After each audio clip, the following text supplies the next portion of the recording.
Listen up, everyone, my mother-in-law, Beatrice, announced loudly, silencing the solemn murmurs at my late husband's funeral repast. She gestured grandly toward a woman I had never met, who was clutching a toddler bearing a terrifying resemblance to the man I had just buried. This is his true family, this is his real son, and he left his entire estate to them. Her entitled son, Terence, slammed a stack of legal documents onto my granite kitchen counter, demanding I surrender my multi-million-dollar cybersecurity firm immediately. I did not scream or collapse into a puddle of dramatic, hysterical tears, or beg them to respect my grief. Instead, I looked at his greedy mother, his entitled brother, and the incredibly, shockingly smug secret mistress, and I offered them a cold, unbothered smile. My attorney practically begged me to fight them tooth and nail in federal court to protect my massive tech empire.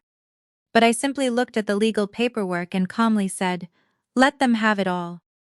Everyone thought I had lost my mind, freely giving away a massive tech fortune without a single fight. They celebrated their hostile takeover like they had just won the lottery. That was until they signed the absolute final transfer papers and realized I had just happily handed them the keys to a catastrophic, criminal $35 million federal trap.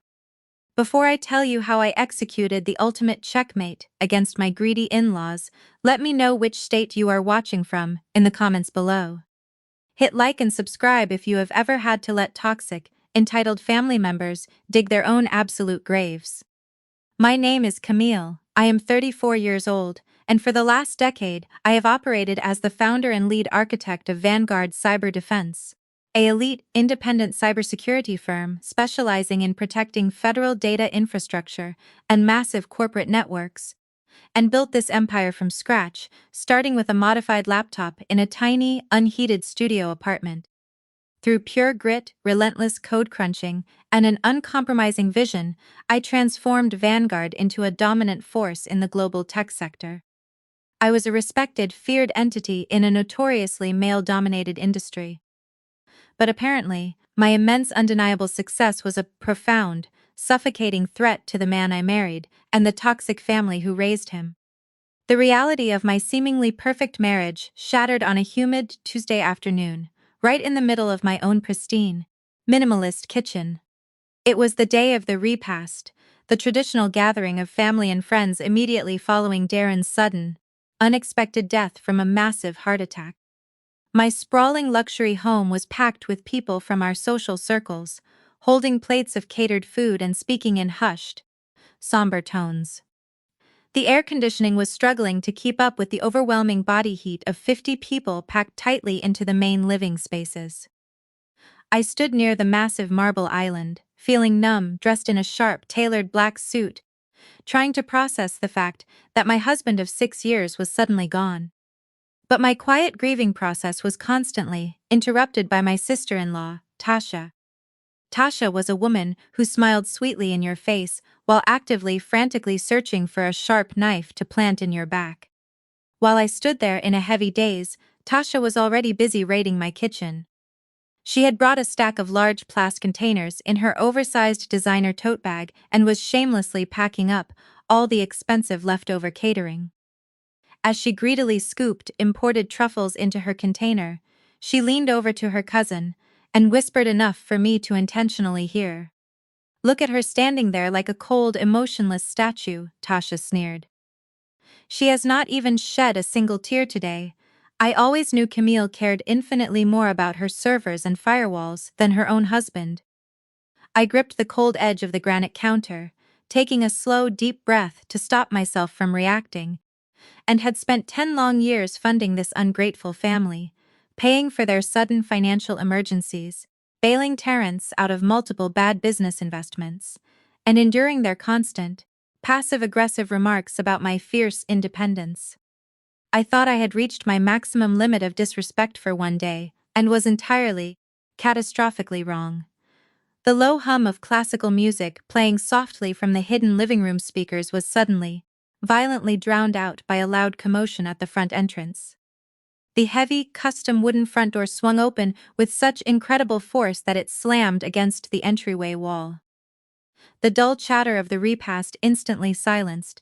I turned around to see my mother-in-law, Beatrice, marching into my grand foyer like a conquering medieval queen. Beatrice had never liked me. She always claimed I was far too independent, far too bossy, and lacked the soft, submissive qualities a proper wife should inherently possess. But today, she did not look like a grieving, heartbroken mother. She looked absolutely, terrifyingly triumphant and parted the crowd of shocked guests, walking straight toward the kitchen where I was standing. But Beatrice was not alone. Her right hand gripped the tiny hand of a young boy, perhaps 3 years old. He was wearing a miniature black suit, but it was not his expensive clothes that made my breath suddenly catch sharply in my throat. It was his face. He had the exact same almond-shaped eyes, the exact same jawline, and the exact same distinct dimple on his left cheek as Darren, and was a miniature, perfect replica of my late husband. Walking right behind Beatrice and the little boy was a woman I had never seen before in my life. She looked to be about 29 years old, and walked with an arrogant, confident sway, her chin held high as she critically surveyed my luxurious home. She was draped in high-end designer clothing, and held an authentic, incredibly, shockingly expensive Birkin bag, and wore designer shoes that cost more than my first massive server rack. I knew how much those items cost because for years I had noticed strange exorbitant charges on our joint credit cards, which Darren always swore were necessary business expenses for high-profile tech clients. Now, looking at this woman visiting all the way from Austin, Texas, I knew where my hard-earned money had been secretly going. Valerie stopped right next to Beatrice, crossing her arms and looking me up into the absolute, unfiltered disdain. The room was so incredibly, shockingly quiet you could hear a pin drop. Every single aunt, uncle, and corporate colleague stared openly at the horrific spectacle unfolding in my kitchen. The air felt heavy, violently suffocating me as the final pieces of the secret double life clicked sickeningly into place. For years, Darren had traveled back and forth to Texas, constantly claiming he was securing new federal data contracts for our tech company. He repeatedly told me he was building our financial future. Instead, he was building a separate family, using the massive profits from my own sweat and tears. I stared at the little boy again, feeling a sharp physical ache in my chest. For 5 long years, Darren and I had tried to start a family. We spent thousands on elite doctors and invasive treatments. When it did not work, Darren coldly told me the specialists said the fertility issues were my fault. He watched me cry myself to sleep month after agonizing month, blaming my own body for our empty nursery, and watched me carry that incredibly, shockingly heavy burden of guilt and immense shame, never once telling me the actual truth. He was not infertile, and was simply reserving his childhood for another woman in another state. The sheer, unfathomable betrayal of that lie violently knocked the wind right out of me. Before I could even properly process the immense magnitude of this deception, the entire dynamic in the crowded room shifted. Tasha immediately dropped her plastic containers and rushed over to hug Valerie, acting as if they were long-lost sisters reuniting. "Oh, we are so incredibly, shockingly glad you finally made it," Tasha proclaimed, patting the little boy affectionately on the head. "We know how much Darren loved you both," my own sister-in-law had known. Looking around the tense kitchen, I saw the subtle nods and the knowing smirks from several of the cousins. My heart plummeted violently. They all knew, and had all been actively, maliciously covering for him, happily eating the expensive food I bought, drinking the imported wine I paid for, and laughing cruelly behind my back the entire time. Beatrice stepped into my personal space, her dark eyes flashing with pure, concentrated malice. "You hear me, Camille," she hissed venomously. "My son made sure his real bloodline was protected. He signed the legal papers before his heart gave out. You are not keeping this luxurious house, and you are certainly not keeping that tech company, and are going to pack your bags and get out of here." The conflict had ignited violently, like gasoline poured onto an open flame. My personal sanctuary had been hijacked and instantly transformed into a hostile battlefield. The very people I had financially supported and uplifted for a decade were now rallying behind a total stranger, discarding me while the dirt on my husband's grave was still fresh. They expected me to scream, to break down, to lose my mind in front of the gathered guests. They wanted the angry, unhinged stereotype to justify kicking me out of my own estate. But as I looked at their greedy, expectant faces, a cold, utterly terrifying calm washed over me. I realized I was alone, but I also realized they had no idea who they were dealing with, and looked into Valerie's smug, overly confident eyes and offered her a chilling, utterly composed smile. The war had begun, and I already knew how I was going to finish it. Beatrice took 2 aggressive steps forward, violently closing the distance between us, until I could smell the heavy, cloying floral perfume she always bathed in. She pointed a manicured finger at my chest, her voice echoing off the high ceiling of my own kitchen. "You brought this on yourself, Camille," she sneered, her eyes filled with years of pent-up resentment finally bubbling over. A man like my Darren needed a real wife, he needed a soft, comforting place to land after a long day. But you were never a wife to him, you were just another boss giving cold orders, and walked around this house, like you owned everyone, simply because your name was on the building. You were always too independent, too focused on your servers, and too busy being a CEO to actually nurture your marriage. You emasculated my son every single day by throwing your massive wealth in his face. She paused, gesturing theatrically toward Valerie. Valerie knew how to make him feel valued. She gave him the deep respect you constantly withheld, and gave him the strong son you could not produce. You spent all your energy building a cybersecurity company, while your own home was empty and cold, and traded your marriage for a business, and now you have to live with the devastating consequences of your selfish ambition. The room murmured in quiet agreement, nodding along to Beatrice, viciously twisting my undeniable success into a profound moral failing. I stood there in silence, taking it all in. Before I could even process the absolute audacity of my mother-in-law, Terence stepped out from the crowd. Darren's lazy, entitled older brother had never worked a hard day in his entire life. He always believed he deserved a massive executive salary simply because of his last name, despite lacking any actual technical skills or basic qualifications. He swaggered forward, wearing a poorly fitted suit, and slammed a thick stack of manila folders onto my pristine granite countertop. The loud smack echoed sharply through the kitchen. Terence puffed out his chest, standing tall as if he had just miraculously conquered an entire nation. He pointed a stubby finger at the documents and looked at me with a sickeningly triumphant grin. "Read them and weep, Camille," he commanded, his voice booming with unearned authority. "We have already been to the high-powered lawyers, and we have emergency federal court orders in place. My little brother was smart enough to know you would try to selfishly steal everything for yourself once he was gone. He legally signed over his 50% of all marital assets before his heart gave out. And yes, that includes your precious Vanguard cyber defense." Terence paused for dramatic effect, soaking in the shocked gasps from the guests watching the brutal spectacle. He tapped the top page of the legal documents heavily. Darren legally transferred his entire controlling interest into a newly established private trust. And guess who he named as the sole administrators of that trust? Valerie and myself. We are the executives now, Camille, and control his massive shares. We control the voting rights, and we control the board. You are outvoted in your own tech company. Your days of playing the big boss lady are over. You need to leave immediately because we are taking over business operations starting tomorrow morning.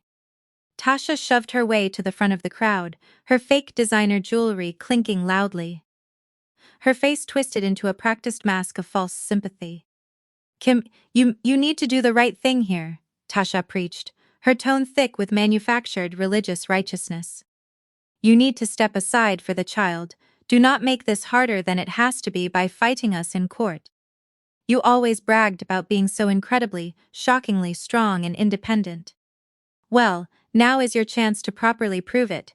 Give the boy his rightful inheritance and walk away with your dignity intact." The psychological gaslighting was so extreme it was almost suffocating.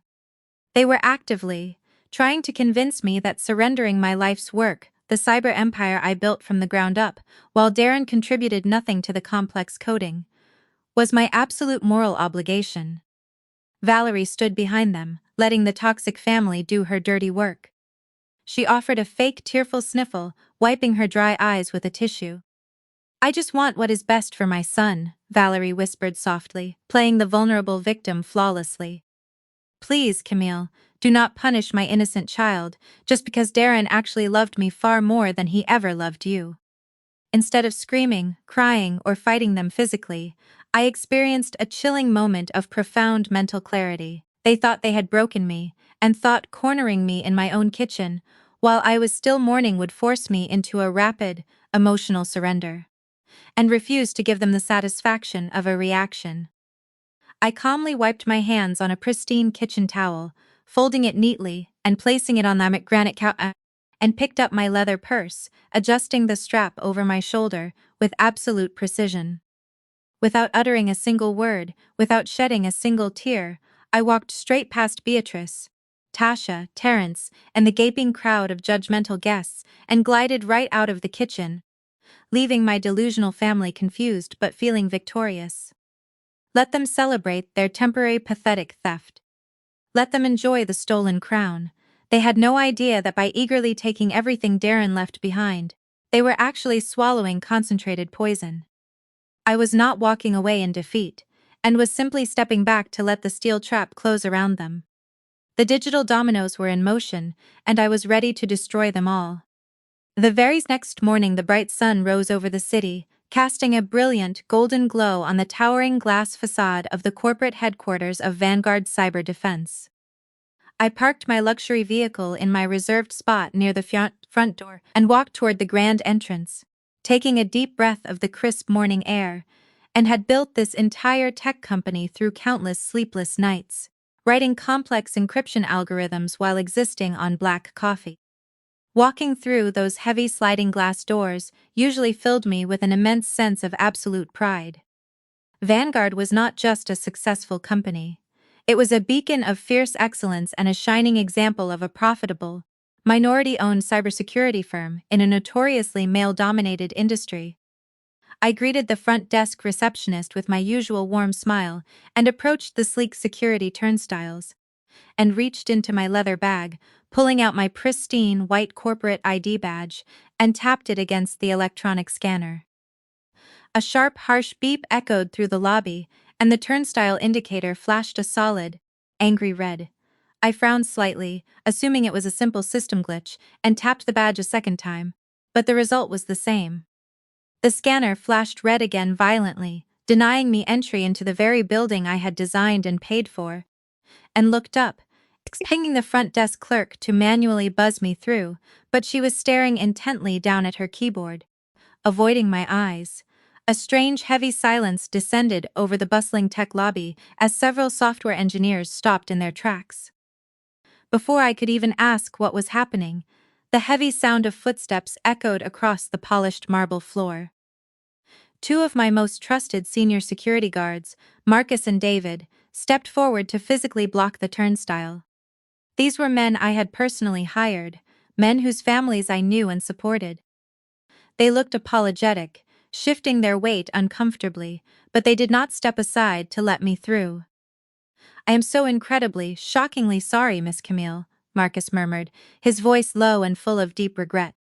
We have strict direct orders not to let you pass the lobby today. I stared at him, my analytical mind racing to process the absolute absurdity of the situation unfolding in front of me. Before I could demand a proper explanation, the private executive elevator doors slid open, and Terence stepped out. If the situation was not so infuriating, it would have been laughable. Terence was wearing a cheap, poorly tailored suit that bunched awkwardly at the shoulders. He strutted across the main lobby with an unearned aggressive arrogance, a smug grin plastered permanently across his face. He stopped right behind the security turnstiles, looking at me like a medieval king, surveying his newly conquered territory. You can stop scanning that badge, Camille, Terence announced, his voice booming so that every single tech employee in the lobby stopped working to watch the brutal spectacle. Your access to this building has been permanently revoked. I stood incredibly, shockingly tall, refusing to let him see even a single ounce of intimidation. "Terrence, you have no authority here," I said, my voice steady and commanding. "This is my building and my cybersecurity network." "Not anymore," he chuckled loudly, pulling a folded legal document from his jacket pocket and waving it in the air like a winning lottery ticket. Darren signed an emergency power of attorney right before his fatal heart attack, granting me full executive control over his shares. And since the trust now legally holds 50% of the voting rights, and I am the sole executive, that makes me the new acting CEO of Vanguard Cyber Defense. He puffed out his chest, looking incredibly, shockingly pleased with himself. As of 8 o'clock this morning, the board has formally recognized my position. You are no longer required or welcome on these premises. The sheer audacity of his declaration was staggering. Terrence had never managed anything more complex than a fast food shift, but now he genuinely believed he could run a multi-million-dollar federal cybersecurity network. I shifted my gaze away from Terrence's arrogant face and looked toward the elevators, where my executive management team was slowly gathering. Standing right at the front of the group was Patricia, my director of human resources. Patricia was a woman I had personally mentored and guided for 6 long years, and paid out of pocket for her advanced tech certification courses, and stood faithfully by her side when she went through a terrible divorce. I caught her eye, expecting her to step forward and shut down this ridiculous charade immediately. Instead, Patricia swallowed hard and looked away, staring intently at the polished marble floor. Her complete silence was a deafening confirmation of her ultimate betrayal. I did not need to ask any questions to understand what had happened during the dark hours of the night. Terrence and his shady lawyer had moved incredibly, shockingly fast, cornering my key executives before the building even opened. Terrence had clearly offered Patricia and the rest of the executive board massive retention bonuses if they backed his illegitimate claim as the new CEO. He bought their loyalty with cash that rightfully belonged to my company. The very people I had trained, uplifted, and enriched were standing silently by while a lazy, entitled interloper stole my empire. They believed they were making a shrewd corporate maneuver, abandoning a grieving widow to align themselves with the new power structure. Patricia finally glanced up, giving me a fleeting look of guilt before stepping back to align herself behind Terrence. It was the ultimate, devastating slap in the face.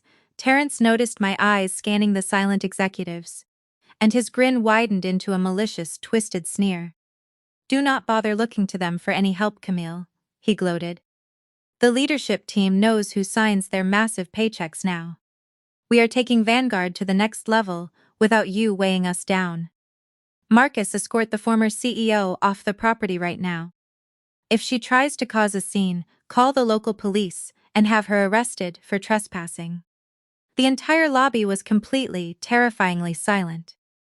They expected me to explode. They expected me to scream, curse, and throw a massive tantrum, fighting tooth and nail for the company I built. But I did no such thing, and simply adjusted my heavy leather purse on my shoulder and offered Terrence a smooth, unbothered smile. I looked at the security guards, gave them a polite nod of understanding, and turned around to walk out the front doors. As I walked back to my car, my sharp mind was already running 1,000,000 miles a minute. Terrence thought he had just stolen a massive gold mine. He had no idea that he had just demanded the steering wheels of a speeding vehicle with no brakes. I complied with his demand to leave, because stepping away was the crucial first phase of my brilliant master plan. I pulled through the wrought iron gates of my exclusive neighborhood. 45 minutes later, expecting to find some minimal peace in the quiet sanctuary of my own home, and needed a moment to gather my thoughts and thoroughly process the massive corporate betrayal I had just survived. But as my car rounded the final, manicured corner of my street, my foot hit the brake pedal hard. There, parked across my immaculate, stamped concrete driveway, were 2 massive commercial moving trucks. Men in matching uniforms were hauling heavy furniture, large flat-screen televisions, and dozens of cardboard boxes right through my custom mahogany front doors. I parked my luxury sedan on the street and marched up the walkway, my heels clicking sharply against the pavement. Standing squarely on my front porch, directing the intense chaos like she was the lady of the manor, was Valerie. She was casually holding a clipboard, pointing her acrylic nails toward my formal dining room, instructing the movers on where to place a tacky, oversized velvet sofa that did not match my aesthetic. Standing right next to her, holding a half-empty glass of my incredibly shockingly expensive imported champagne, was Tasha. My sister-in-law was laughing loudly, violently celebrating this ridiculous invasion as if they had just won a championship game.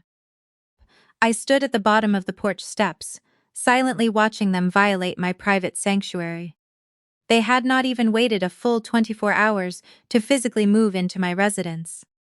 Terrence must have handed them the house keys the absolute second I left the kitchen yesterday. Valerie looked down at me from the top step, her lips curling into a wicked, triumphant smirk. She did not look like a grieving mistress, and looked like an entitled woman who had finally hit the ultimate jackpot. "Welcome home, Camille," Valerie shouted over the loud grunting of the moving men. "I hope you do not mind the incredible mess. We are just getting settled in." I pushed violently past Valerie and walked straight into the grand foyer of my home. The entire first floor was already unrecognizable. My custom Italian leather sofas had been shoved carelessly against the far wall to make massive room for Valerie's cheap, bulky furniture. Gaudy mirrored nightstands and bright plastic children's toys were scattered across the expensive Persian rugs I had personally imported from overseas, and ignored the absolute chaos downstairs and headed straight up the sweeping spiral staircase toward the primary bedroom. That was my personal untouchable sanctuary, but as I reached the top of the stairs, my heart hammered against my ribs. A loud crashing sound echoed from the end of the hallway. I turned the corner and froze completely. The door to my primary suite was wide open. Valerie had followed me upstairs and pushed past me into the room. She was standing in the center of my massive walk-in closet, indiscriminately grabbing massive armfuls of my expensive designer clothing and throwing them straight out into the hallway. My silk blouses, my tailored business suits, and my custom evening gowns landed in a pathetic, tangled heap on the hardwood floor. She dug the sharp heel of her designer shoe into a pristine white blazer I had worn to my very first executive board meeting.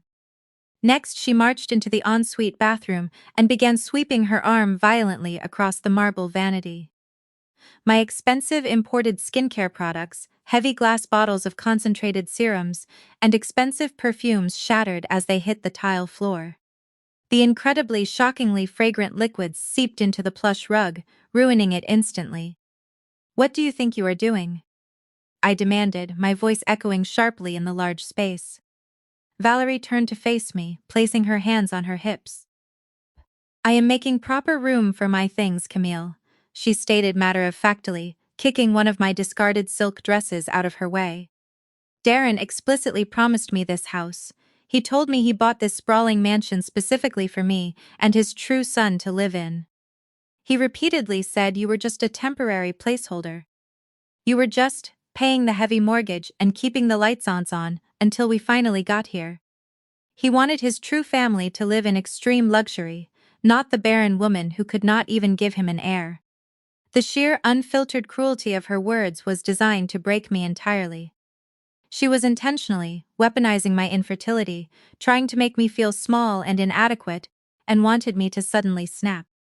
She wanted me to violently drag her out of that room by her hair so she could call the police and flawlessly play the terrified victim, and wanted to visually prove to the entire world that I was just a bitter, unstable woman.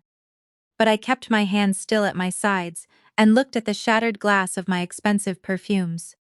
I looked closely at the terrible woman who had happily helped my husband betray me for years. "You can have the room, Valerie," I said, my voice devoid of any emotion. "I sincerely hope you sleep well in it." As I turned to walk away from the primary suite, a bright ring light flashed in my face. Tasha was standing right behind me in the hallway, holding her smartphone up incredibly, shockingly high, attached to a portable stabilizer. She was live streaming the entire humiliating ordeal to her thousands of eager followers on social media. Her face was pressed close to the camera, offering a running, malicious commentary to her audience. "Look at this, y'all," Tasha announced, her voice loud and incredibly, shockingly obnoxious. "The mighty tech CEO, Camille, is finally getting put right in her proper place. She falsely thought she was so much better than all of us, because she had a little bit of tech money. But my brother Darren made sure his real family was taken care of. He left the whole estate to the mother of his actual child." Tasha pointed the camera violently down at the massive pile of my clothes scattered across the hallway floor before panning back up to visually capture my reaction. "She is just the bitter, barren wife, being rightfully replaced by a younger woman, who can actually provide a legacy," Tasha mocked brutally. "Say hello to the camera, Camille. Tell everyone how it feels to get kicked out of your own bedroom by the real Mrs. Vanguard." She shoved the phone closer to my face, hoping to catch a stray tear, a loud scream, or a complete embarrassing breakdown. But I gave her nothing and looked into the camera lens with a completely, terrifyingly blank expression. I refused to publicly perform for her audience, and refused to give her the viral dramatic moment she was so craving to boost her own pathetic ego. I simply stepped cleanly around her, ignoring her toxic taunts as she continued to laugh and mock me to her followers, and walked down the hall and stepped into the guest bedroom, shutting the heavy solid wood door behind me. I turned the heavy brass lock, hearing the metal click into place. The sudden, absolute quiet of the guest room was a stark, desperate contrast to the loud, obnoxious circus happening violently just outside the door. I sat down on the edge of the guest bed, and did not shed a single tear or bury my face in my hands, or ask the universe why this horrific nightmare was happening to me.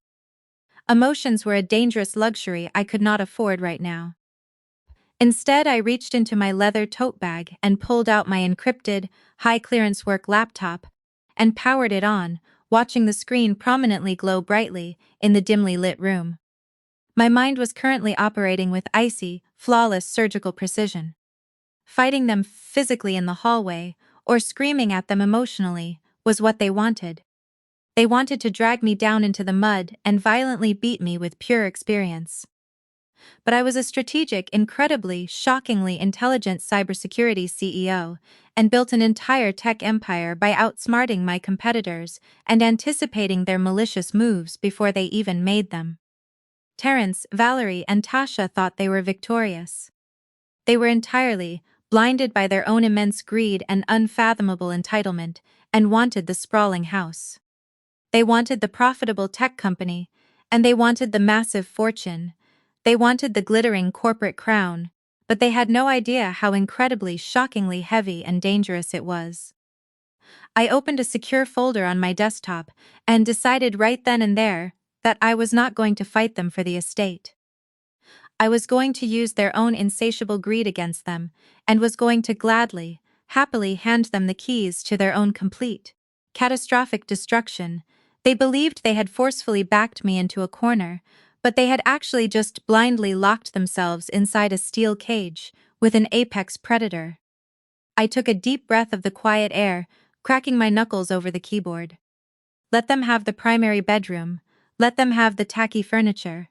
By the time I was finished with them, they would not even have a pot to piss in. Downstairs, the obnoxious, heavy thumping of bass from the shaving room stereo vibrated through the floorboards. Tasha and Valerie had invited even more people over, turning my home into a cheap, loud nightclub to violently celebrate their hostile takeover. I could clearly hear glasses clinking, raucous laughter echoing up the stairwell, and Terrence bragging about his new title as Chief Executive Officer. They were drinking my imported wine and toasting to their newfound wealth, oblivious to the silent, calculated threat sitting just right above their heads. I opened the encrypted terminal on my laptop and let my fingers fly across the keys.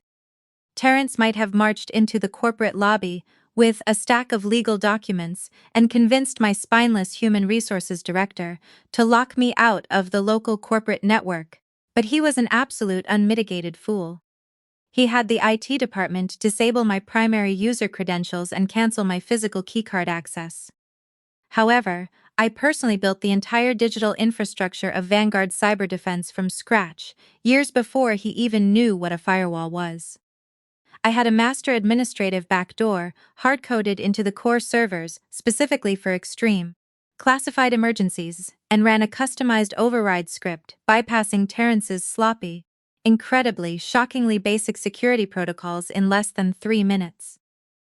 The screen flickered black for a brief second before brilliantly illuminating my face with the familiar blue glow of the Vanguard Cyber Defense Master Database. I was invisible inside the secure system. They thought locking the front door would permanently keep me out. But I possessed the absolute blueprints to the entire digital fortress. I navigated past the standard financial dashboards, ignoring the sanitized quarterly reports that the executive board saw every single month. I did not care about the projected revenue or the standard operating costs, and was looking for the dark shadows. I was looking for the encrypted spaces where Darren had been bearing his dirty, horrific secrets, and opened the encrypted master ledger, typing in a complex secondary password that Darren thought I never knew. He was always incredibly, shockingly arrogant, leaving incredibly, shockingly sloppy digital breadcrumbs everywhere, because he genuinely believed he was the absolute smartest person in any room. He underestimated my technical skills, just like his toxic mother underestimated my quiet strength. As the hidden files began to decrypt and populate on my screen, massive rows and rows of hidden transactions flooded the complex interface. The sheer volume of the obscured data was staggering. I leaned closer to the bright monitor, my eyes scanning the endless lines of red numbers and dummy corporate accounts, mapping out the exact, horrifying anatomy of his massive corporate betrayal, and started following the money, tracing the incredibly, shockingly complex web of wire transfers and offshore routing numbers Darren had constructed. At first, I thought I would find the receipts for Valerie's expensive designer handbags and the heavy mortgage payments for a secret townhouse in Texas. But as I dug far deeper into the offshore tech holding companies, the true, horrifying scope of his massive deception unspooled before my eyes. He was not just buying his secret Mistress luxury cars and funding a lavish, expensive lifestyle, and was bleeding my cyber empire dry. I clicked on a restricted file labeled Federal Operational Reserves and watched my stomach drop violently. For the last 4 years, Darren had been systematically siphoning incredibly, shockingly massive amounts of cash out of the company's main operational accounts. He created dozens of fake vendor invoices for advanced cyber defense services that were never actually rendered, and security patches that did not exist. He approved massive payments to incredibly, shockingly shady shell companies registered in offshore tax havens, funneling millions of dollars out of our working capital. But the fake invoices were just the absolute tip of the terrifying iceberg. The most sickening discovery was hiding in the encrypted federal compliance folders. I opened the federal contract ledger and felt a massive wave of pure, unfiltered disgust wash over me. Darren had not stopped at stealing operational funds. He had actively, illegally embezzled millions from our sensitive, top-tier Department of Justice tech contracts. These were incredibly, shockingly critical funds specifically designated for building advanced firewalls to protect national infrastructure.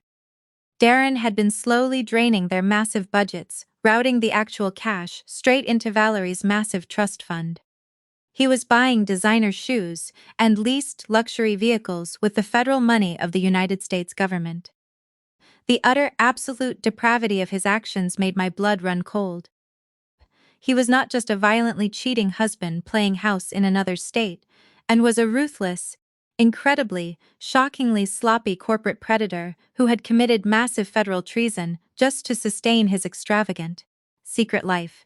The deeper I navigated into his hidden financial folders, the more the entire illusion of Darren's perfect businessman persona shattered. As the terrible music thumped wildly downstairs, I accessed the final most encrypted folder labeled Legacy Contingency. This was the absolute, deepest bottom of the terrifying digital barrel. I ran the heavy decryption key and waited tensely as the progress bar slowly ticked across the screen. When the massive files finally opened, I stopped breathing completely. The main document staring back at me was an official, redacted internal audit from a shady offshore tech accounting firm. Darren had not merely been stealing money to fund his double life. He had been forging state and federal tax documents for over 6 years to hide his massive financial hemorrhage. He manipulated the quarterly profit margins, vastly inflated the corporate losses, and fabricated depreciation values on our entire server fleet. He committed massive federal tax evasion on an unprecedented scale. According to the internal summary, Darren had left the company with a hidden, staggering debt of $20 million owed to the Department of Justice and the IRS. It was a massive federal crime carrying severe, mandatory 20-year prison sentences. But the sheer horror did not stop with the federal government. The detailed next spreadsheet revealed how Darren had managed to keep the company afloat while simultaneously stealing millions. Because he had drained our operational liquidity, he could not secure traditional, regulated bank loans to cover the massive daily expenses of running a tech empire. Instead, he had turned to the absolute shadows. The dark spreadsheet documented over $15 million in dangerous, short-term loans secured from unregulated, incredibly shockingly dangerous cyber syndicates operating on the dark web. These were not legitimate banks or standard corporate investors. These were ruthless, organized criminal syndicates who did not send politely worded collection emails when you missed a massive payment. They sent violent operatives to collect their brutal dues. Darren had leveraged his entire 50% stake in the company, using the cybersecurity network as physical collateral to borrow dirty money to sustain his fake billionaire image in Texas. He had built a massive, incredibly shockingly fragile house of cards soaked in gasoline and surrounded by aggressive loan sharks waiting to collect their debts. He knowingly played the part of the wealthy, generous tech tycoon, buying expensive art at charity auctions and showering his secret family with lavish gifts, all while drowning in $35 million of toxic, incredibly, shockingly lethal debt. The man was a walking, catastrophic financial apocalypse. He knew the company was going to implode, and knew the federal DOJ auditors would eventually come knocking. And he knew the dark web underground lenders would eventually violently demand their blood money. That was the exact, absolute real reason he transferred his entire estate to Terrence and Valerie right before his heart gave out. He was not giving Drenner's gift, and was intentionally, maliciously making them the absolute legal custodians of a massive, unpayable criminal nightmare, hoping to escape his own catastrophic financial ruin through death. In the pitch-black darkness of the guest room, illuminated only by the harsh blue glare of my laptop screen, I began to genuinely laugh. It started as a soft, quiet vibration in my chest and bubbled up into my throat, escaping my lips as a cold, calculated, incredibly, shockingly terrifying laugh. It was not a laugh of joy or warm relief. It was the dark, twisted laugh of an intelligent woman who had just realized the universe was handing her the most perfect, absolute vengeance imaginable. Downstairs, Valerie was popping expensive champagne bottles, and Terrence was strutting around like a tech titan. They thought they had outsmarted that tech boss lady, and thought they had violently ripped the crown straight off my head and stolen a profitable gold mine. They were entirely, utterly clueless, and were fighting tooth and nail over a ticking, explosive federal time bomb. And they had just proudly strapped it to their own greedy chests. The DOJ would come for the $20 million, and the incredibly, shockingly dangerous underground syndicates would come for their pound of flesh. And because Terrence and Valerie had so aggressively, publicly executed that power of attorney, and transferred all legal ownership to their precious trust, they were now personally, legally liable for every single penny. I closed the laptop, feeling a sinister, sharp smile stretch across my face, and did not need to fight them physically or emotionally anymore. I just needed to heavily, legally step out of the massive blast radius and let them burn to the ground. The sharp chime of the heavy brass bell above the heavy glass door signaled my quiet arrival at the Roasted Bean, an incredibly, shockingly exclusive, discreet coffeehouse safely tucked away in the wealthy financial district of downtown. The air inside was thick with the rich scent of dark roast espresso, and the hushed, intense murmurs of corporate power players finalizing backdoor deals. I walked past the velvet booths and found her sitting in the very back corner, bathed in the shockingly dim ambient lighting. Yvonne was an absolute legal shark in a tailored crimson power suit. She was my loyal, no-nonsense corporate attorney and a woman who terrified opposing counsel. Her sharp, dark eyes locked onto mine the absolute second I approached the table.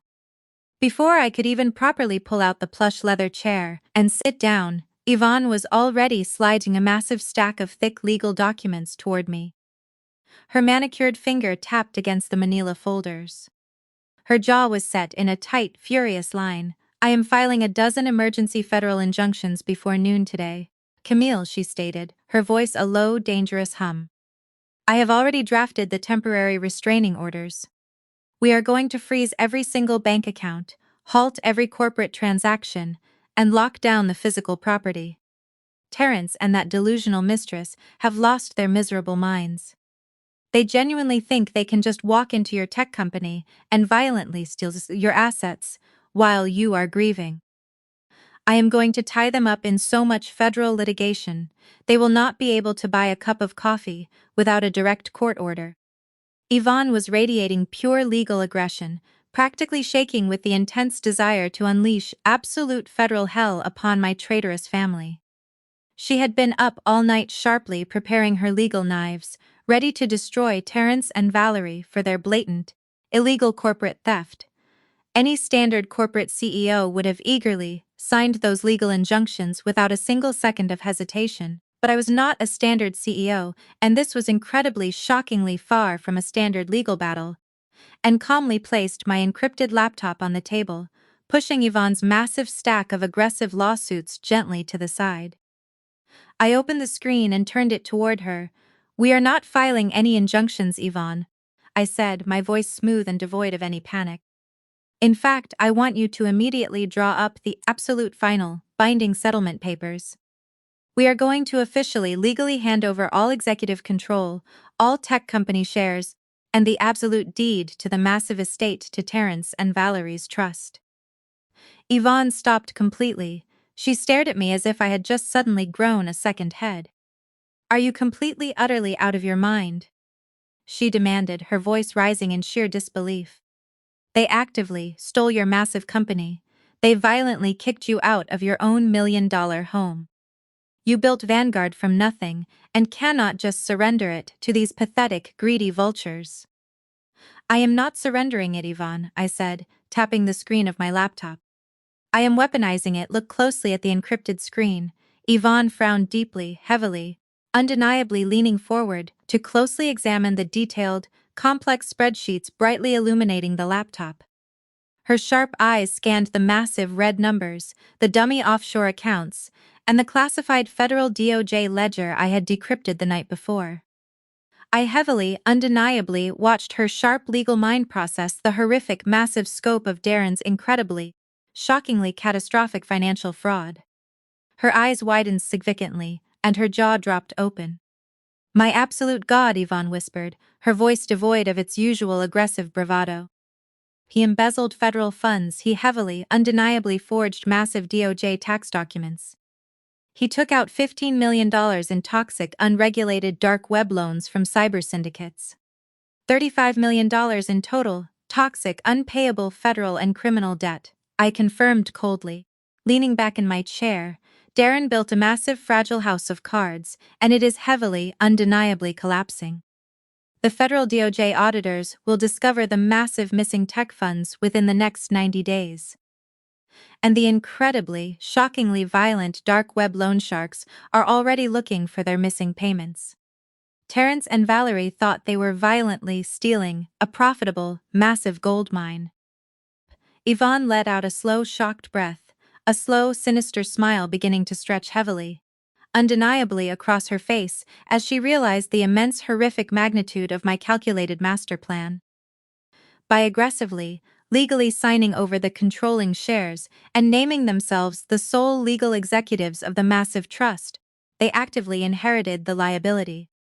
Exactly, I said heavily, undeniably folding my hands on the table.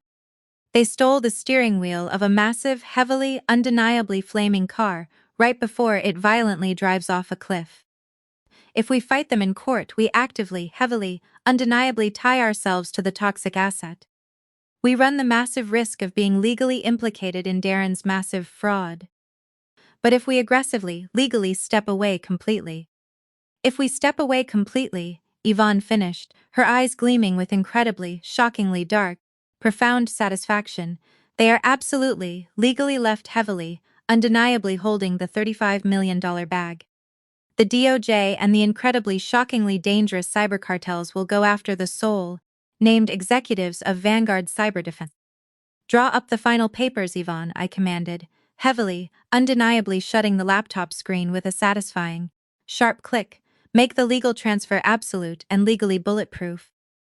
I want no residual legal ties to that tech company or that massive house. Give them everything they demanded. The final absolute legal hearing was scheduled 3 days later in a massive, heavily, undeniably imposing mahogany-paneled conference room, high in the corporate financial district. Terrence and Valerie walked in aggressively, radiating an aura of unearned, incredibly, shockingly smug victory. Beatrice heavily, undeniably followed right behind them, wearing an expensive fur coat she heavily, undeniably bought, with the first incredibly, shockingly massive cash withdrawal from the stolen tech company accounts. Tasha was holding her smartphone, preparing to wildly celebrate their ultimate, profound victory. They sat down on one side of the massive table, heavily, undeniably staring at me with pure, unadulterated, arrogant contempt. They fully expected me to look broken, heavily, undeniably exhausted, and defeated. Instead, I sat straight, wearing a sharp tailored white federal suit, looking entirely untouchable. Terrence snatched the heavy gold pen from the center of the table and forcefully signed his name across the thick stack of legal transfer documents. Valerie eagerly did the exact same, her manicured hand shaking heavily, undeniably with intense, unadulterated greed as she finalized the absolute transfer of my massive cyber empire. It is officially done, Terrence sneered, heavily, undeniably pushing the signed papers across the table toward Yvonne. You are officially out, Camille. Vanguard is ours, the sprawling house is ours. Do not let the door hit you on the way out. Yvonne heavily, undeniably picked up the binding, signed documents, checked the legal signatures for complete accuracy, and heavily, undeniably placed them safely into her leather briefcase. She looked at Terrence, offering him a sharp, terrifying, predatory smile. Congratulations, Terrence, Yvonne said, her voice dropping into a deadly, serious register. You and Valerie are now the sole legally binding executives of Vanguard Cyber Defense and the entire massive estate. Which means you are now, personally, legally responsible for the $35 million in massive, toxic, defaulting criminal debt attached to those incredibly, shockingly toxic assets. Terrence's aggressive, incredibly, shockingly smug grin instantly vanished completely. The intense color drained from his arrogant face, heavily, undeniably leaving him looking absolutely hollow and shocked. Beatrice forcefully sat heavily, undeniably forward, her mouth dropping open in incredibly, shockingly raw, unfiltered panic. What are you talking about? Terrence heavily, undeniably demanded, his voice trembling violently with incredibly, shockingly sudden, massive fear. What massive debt? Vanguard is profitable. It is a massive gold mine. It was profitable, I stated calmly, projecting my steady voice clearly across the tense room. Before your beloved brother embezzled millions from incredibly shockingly sensitive federal DOJ tech contracts. Before he committed massive federal tax evasion, and heavily, undeniably before he took out $15 million in toxic, unregulated loans from incredibly shockingly dangerous dark web cyber cartels to fund his secret, fraudulent life with Valerie. Valerie gasped, a horrific, heavily, undeniably choking sound that echoed in the incredibly, shockingly quiet room. Her legs literally gave out and she forcefully collapsed heavily, undeniably back into her leather chair. No, Darren heavily, undeniably promised me a massive fortune. she wailed aggressively, before Terence could forcefully scream or attempt to deny the horrific, undeniable reality. The incredibly, shockingly heavy oak doors of the massive conference room swung forcefully open. A coordinated, incredibly, shockingly heavily, undeniably armed team of 12 serious federal DOJ agents marched heavily, undeniably into the room. Terrence Vance and Valerie Hughes, the lead federal agent, announced, his voice echoing fiercely. You are heavily, undeniably under arrest for massive federal tax evasion, massive wire fraud, and operating a illegal federal embezzlement tech syndicate, and are the sole legal custodians of Vanguard Cyber Defense. And every single asset is heavily, undeniably seized. Terence collapsed heavily, undeniably onto his knees on the expensive carpet, sobbing violently and begging for mercy as the heavily, undeniably armed federal agents secured his hands behind his back. Valerie was hysterical, crawling frantically on the floor, grabbing at the agents. Beatrice was paralyzed, shattered by her total catastrophic ruin. I stood up gracefully, incredibly, shockingly untouched by the absolute violent chaos forcefully swirling heavily, undeniably around me, and took a slow, deliberate sip of my water, heavily, undeniably placed the glass down, and slowly walked toward the heavy exit. Camille, please! Terence screamed violently, sobbing incredibly, shockingly as the federal agents forcefully dragged him out the door. You have to incredibly, shockingly help us. We have no money, they are violently taking everything. I stopped, turning incredibly, shockingly slowly to look at the greedy, toxic people who had spent an entire decade heavily, undeniably trying to destroy my life. I felt absolutely nothing, no anger, no pity, no incredibly, shockingly lingering desire for any forced, artificial reconciliation. I am not your safety net, Terence, I said quietly, incredibly, shockingly cold. You forcefully demanded the massive corporate crown. Now you can entirely burn heavily, undeniably with it.